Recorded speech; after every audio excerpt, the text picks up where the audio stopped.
नमस्कार दोस्तों। अभिव्यक्ति चैनल में आपका एक बार फिर स्वागत है।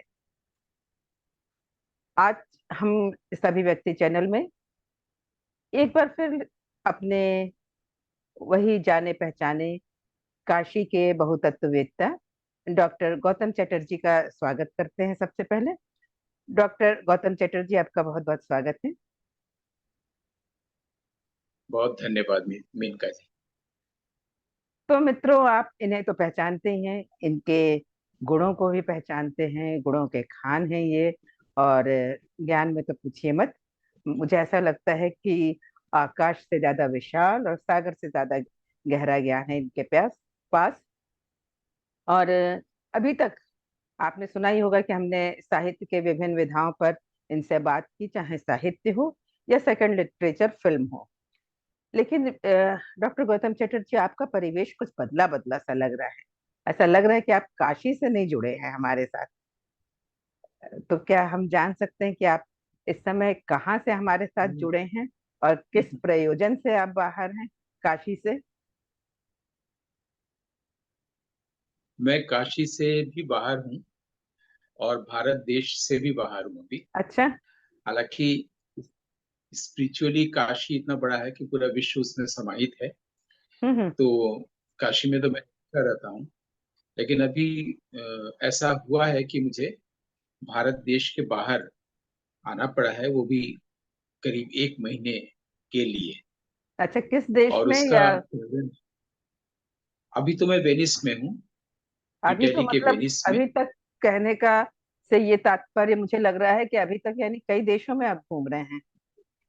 हाँ, इंग्लैंड हुआ, एथेंस हुआ यानी कि ग्रीस, जी। लंदन हुआ इंग्लैंड, फिर बार्सिलोना हुआ स्पेन का, फिर वियना हुआ, अरे। उसके बाद फिर हाँ, उसके बाद मलेशिया हुआ। और उसके अलावा भी मुझे कहाँ कहाँ ले गए, स्वीडन हुआ। मैं तो खुद भी भूल गया हूँ, 1 महीने से लगातार इतनी जगहों पर लोग ले जा रहे हैं। जी जी। तो करते करते अभी वेनिस तक पहुंचे हैं। कल शायद किसी बीच में ले जाएं, तो वहां जाना हो, बीच के पास है किसी होटल में।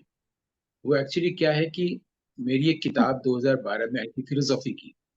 अच्छा। तो उसको उसको समझा गया कि ये इंडिया का विस्डम इस किताब में है और बिल्कुल नई हम्म। बात कही जा रही है जो अब अच्छा। तक नहीं कही गई।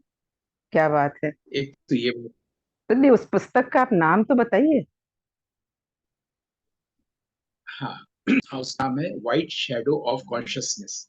अच्छा अच्छा। तो इस पर ये आपकी फिल्म भी है? 2000, हाँ, इसी नाम से इस पर फिल्म भी है। तो हुआ ये कि 1924 से 36 के बीच में, जी। यानी सेकेंड वर्ल्ड वॉर शुरू होने से पहले, जो ऑस्ट्रिया की राजधानी है वियना, हम्म। वियना यूनिवर्सिटी के कुछ ग्रेटेस्ट माइंड्स ने मिल करके हम्म। फिलोसॉफी की जी। एक वियना सर्किल बनाई थी। हम्म। वियना सर्किल का मतलब होता है कि विश्व में जो ग्रेटेस्ट माइंड्स हैं, हम्म। आर्ट्स, साइंस और फिलोसॉफी के, जी। विशेषकर फिलोसॉफी के, हम्म। विशेषकर इंपिरिकल लॉजिक के, तो हम्म। उसमें वो लोग पूरे विश्व के सभी विद्वानों का एक डायलॉग होता था, जी। है ना, आइंस्टाइन वगैरह के समय में, उस सारी चीजों में। हम्म। फिर उसको अभी पुनर्जीवित किया गया पिछले 4-5 दशकों में फिर से। हम्म। में वो रुक गया था। तो उसमें क्या होता है कि विश्व में जहाँ भी कोई नया काम हो रहा है जो उससे पहले हुआ नहीं है, तो उसको हम्म। वो लोग ऑनर करते हैं। जी। तो उस किताब में के जरिए मुझे कई बार बुलाया गया। अच्छा। तो मैंने कहा था कि हाँ, हम्म। मैं कहीं जाता ही नहीं, मैं काशी के बाहर नहीं जाता हूँ या सारनाथ नहीं जाता। ये मैं अच्छा अच्छा। मजाक में बोलती हूँ, लेकिन हम्म। इस बार आया हूँ। मैंने कहा कि 2 दिन फिर मैं मलेशिया में भी रहूंगा।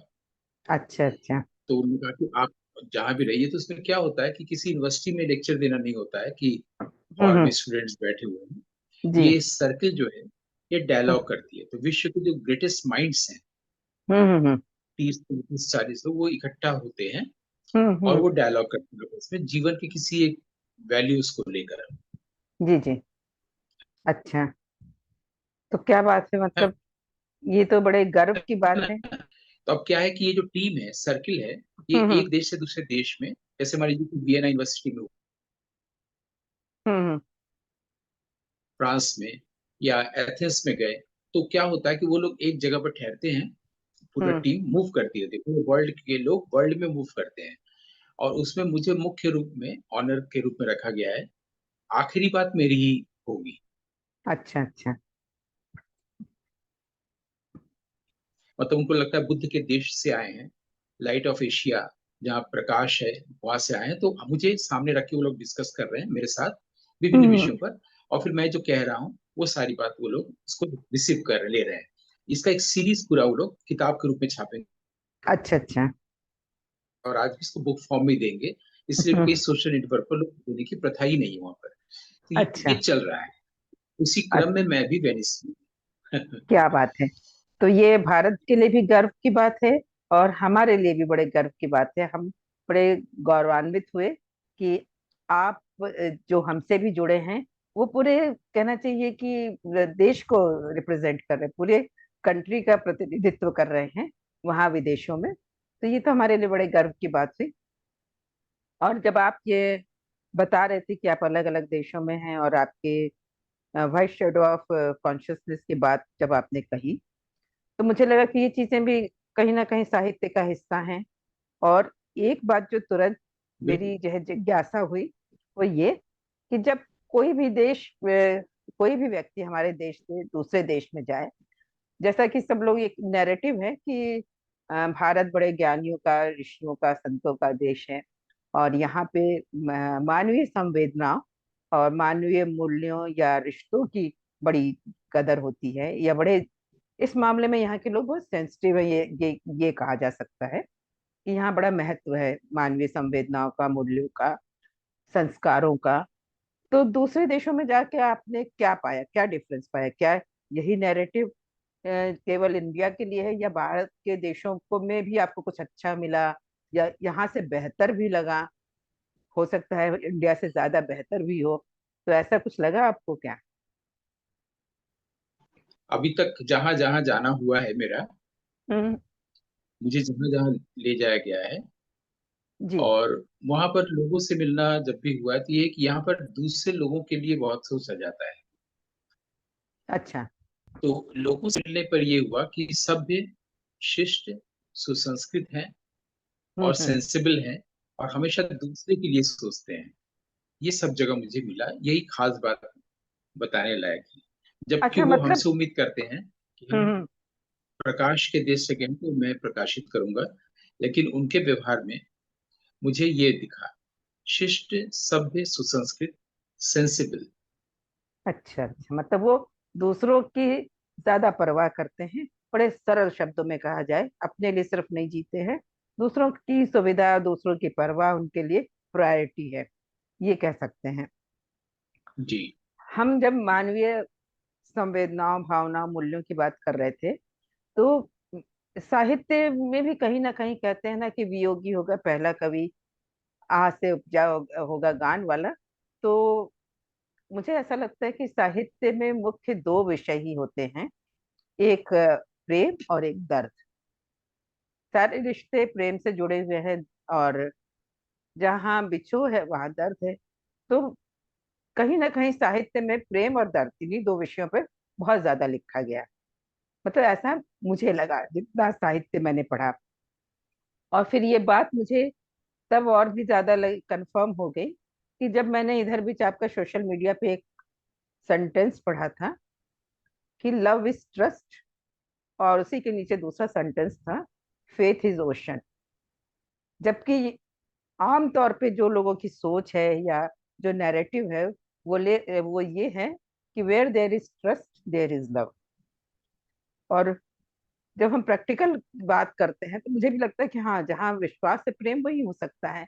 लेकिन जब मैंने आपका ये सेंटेंस पढ़ा, तो मुझे ये जिज्ञासा जरूर हुई कि मैं जब भी बात करूंगी, साहित्य में प्रेम का और दर्द का, दोनों का बहुत बड़ा स्थान है, तो मैं आपसे जरूर पूछूंगी, क्योंकि जब भी आप जो लिखते हैं वो मौलिक होता है और उसके पीछे गहरा विचार जरूर होता है।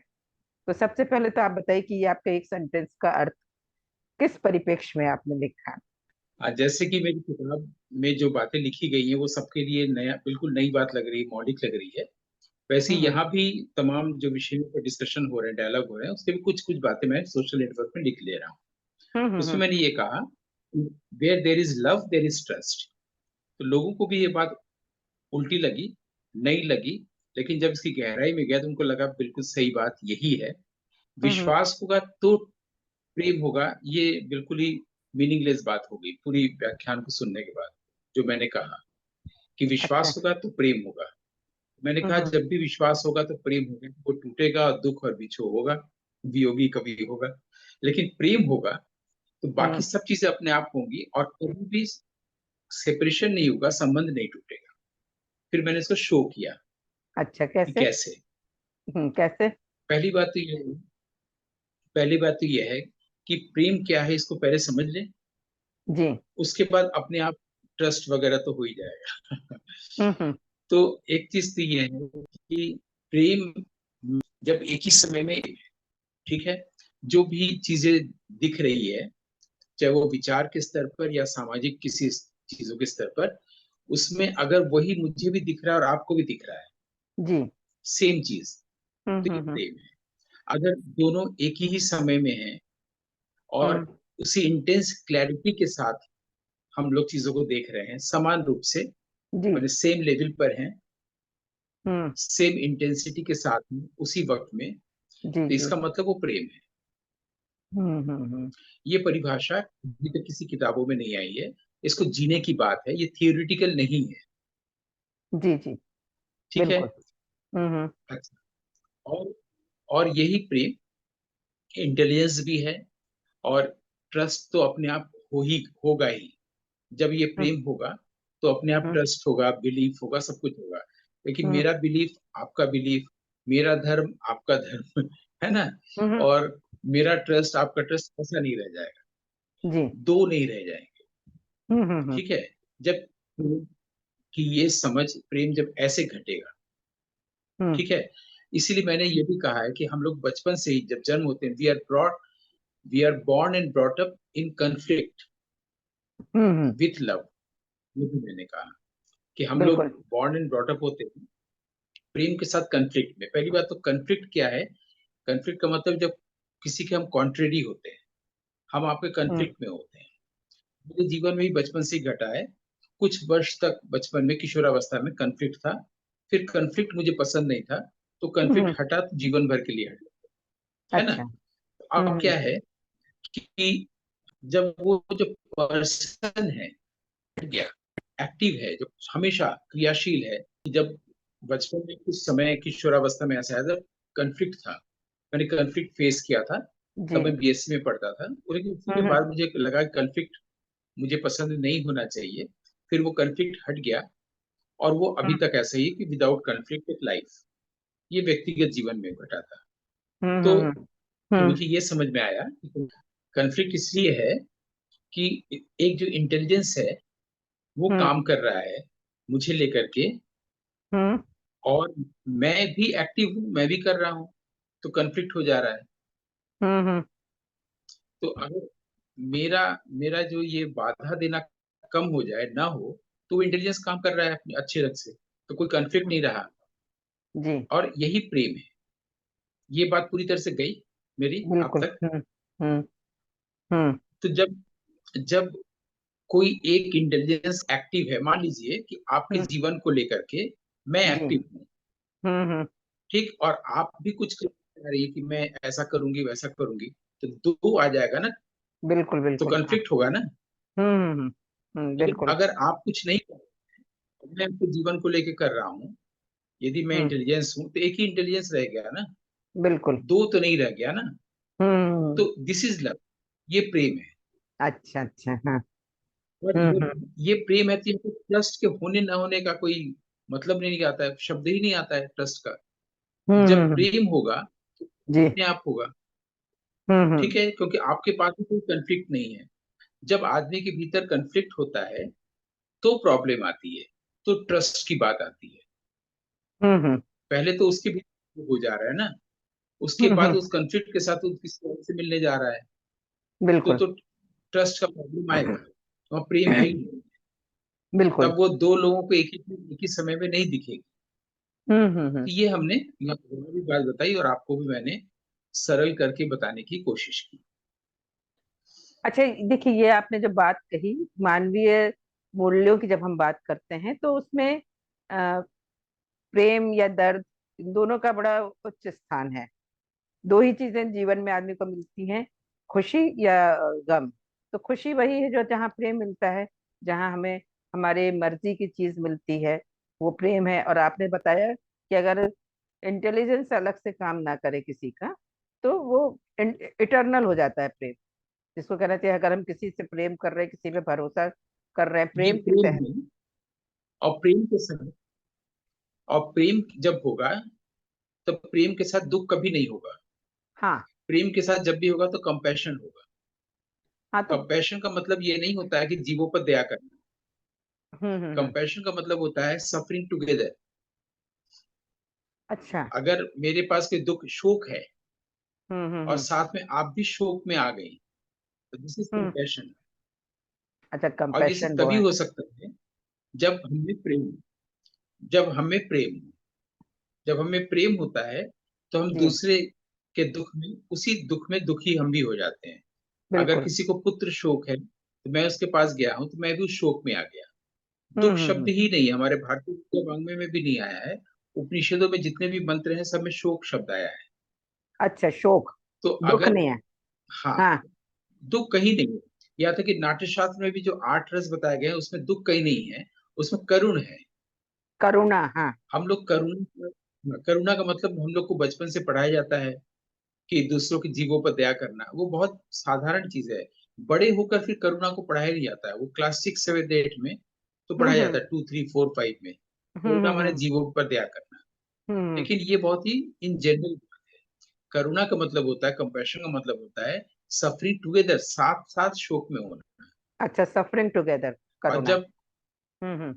जब एक व्यक्ति शोक में है, शोक में हो जाएंगे, तो इसके हम्म। साथ एक चमत्कार घटता है। तो अच्छा। ये हम्म। क्लियर ये क्लियर हो गया। दोनों लोग शोक को ट्रांसेंड कर जाते हैं। लेकिन अगर जिसके पास शोक है, मैं भी हम्म। उसके शोक में जाके शोक तभी हो सकता हूँ जब हम्म। मेरे पास प्रेम है। अच्छा। इसलिए प्रेम के साथ कंपैशन का रिश्ता है। प्रेम के साथ दुख का, विरह का, वियोग का कोई रिश्ता ही नहीं है। हम्म। अच्छा अच्छा। बिल्कुल। तो यही चीज साहित्य को सिनेमा में रिफ्लेक्ट करने की कुछ लोगों ने कोशिश की है। हाँ, वही मैं पूछने वाली थी कि जहाँ साहित्य में तो ये हमें खूब देखने को मिलता है।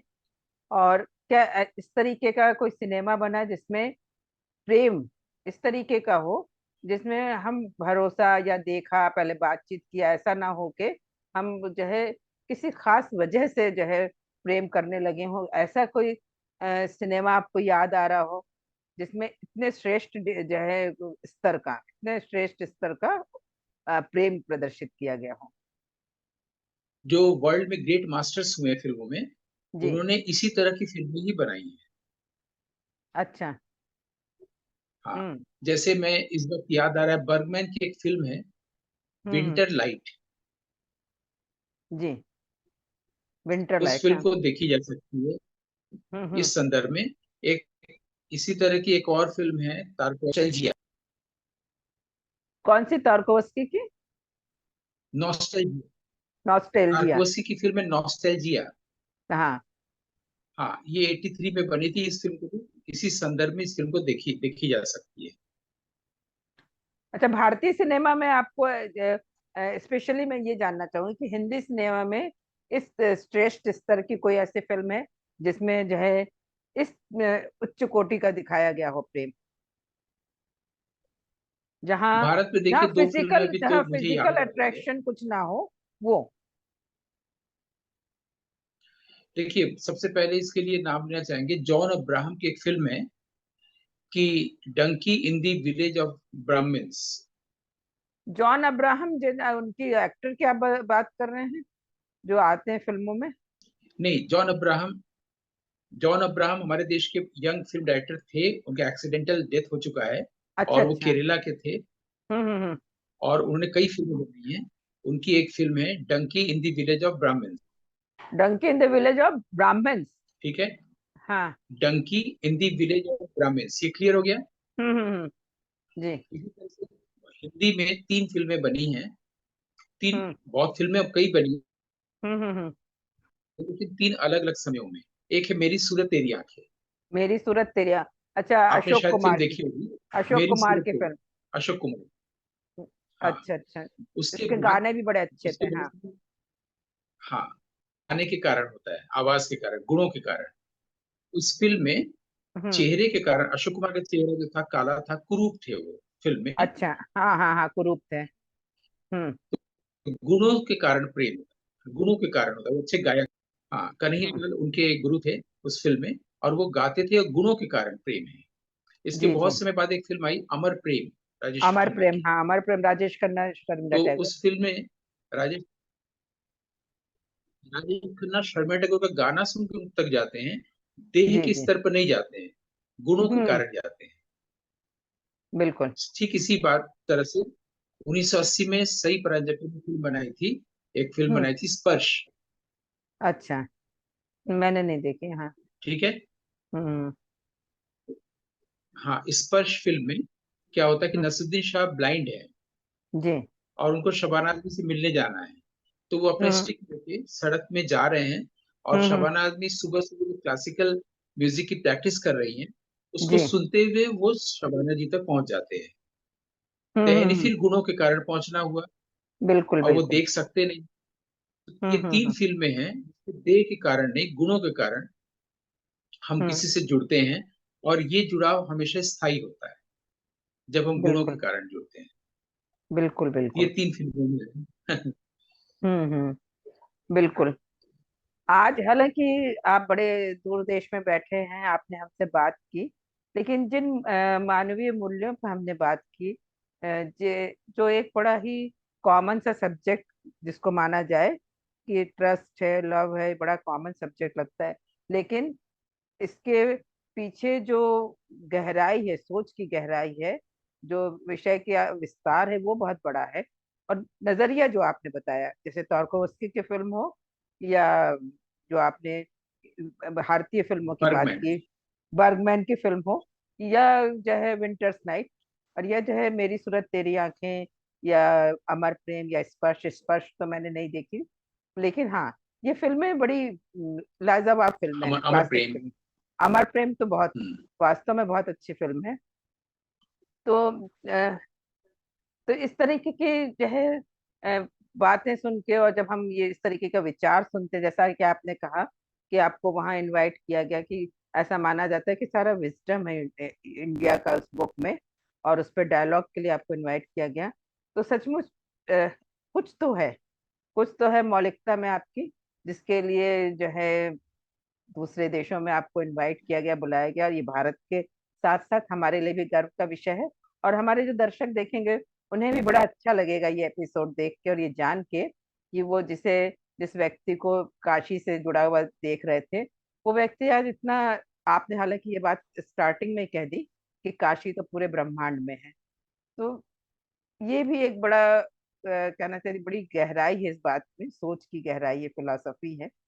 तो ये सचमुच बातें ऐसी हैं जिन पे चर्चा करना भी अच्छा लगता है, सुनना भी अच्छा लगता है, और उससे ज्यादा अच्छा लगता है कृत्य होना, कि आपने इतनी सारी अच्छी बातें हमारे साथ साझा करी। तो हम अपने दर्शकों की तरफ से और अपनी ओर से डॉक्टर गौतम चटर्जी, आपका शुक्रिया अदा करते हैं कि आपने इतनी अच्छी बातें बताई, और बधाई देते हैं आपको कि आप भारत को रिप्रेजेंट कर रहे हैं इतने सारी कंट्रीज में, और हम गौरवान्वित हुए आपसे बात करके इन सब बारे में। तो इस एपिसोड के थैंक लिए यू हम सो मच। बहुत सचमुच बहुत आप, धन्यवाद मेनका जी। हाँ, हम भी बहुत कृतकृत हुए सारी बातें सुन के, और ये जान के कि कितना अ, बाहर के देशों में यहाँ के विजडम के लिए कितना क्रेज है, कितना उनके मन में जिज्ञासा है इन चीजों के लिए। तो अगले एपिसोड में, दर्शकों, हम हर बार बताते थे, लेकिन अब हम नहीं बताएंगे आपको कि अगले एपिसोड में हम क्या बातें करने जा रहे हैं, क्योंकि हम चाहते हैं कि आपकी जिज्ञासा इसी तरह से बनी रहे, आप हमारा और हमारे मेहमान का इतनी ही बेताबी से इंतजार करें। तो आज के एपिसोड के लिए बस इतना ही। डॉक्टर गौतम चटर्जी, धन्यवाद के साथ हम इस एपिसोड का समापन करते हैं। Thank you. बहुत बहुत धन्यवाद।